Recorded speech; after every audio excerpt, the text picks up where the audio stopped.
This old guy DIY video has to do with helping a friend who took this vehicle to a local tire shop, and the kid on the impact gun who was putting the lugs back on didn't start it by hand. This one is apparently cross-threaded.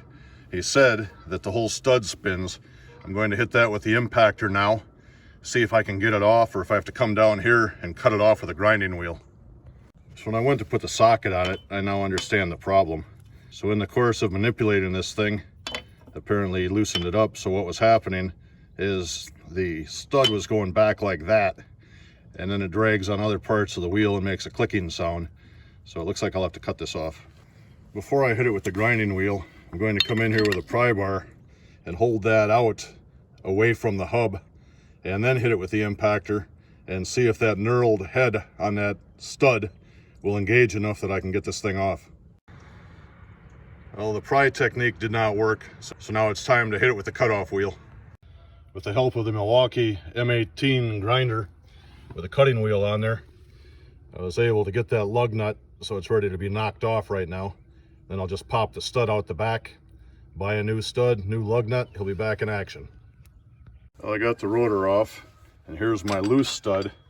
And unlike GM vehicles, as I run this thing around in a circle, I don't find any place where there's enough clearance on the back to get that stud out of there.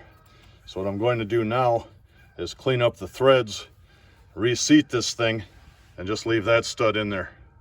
To reseat the stud, I take this big nut and I'll put this over the stud.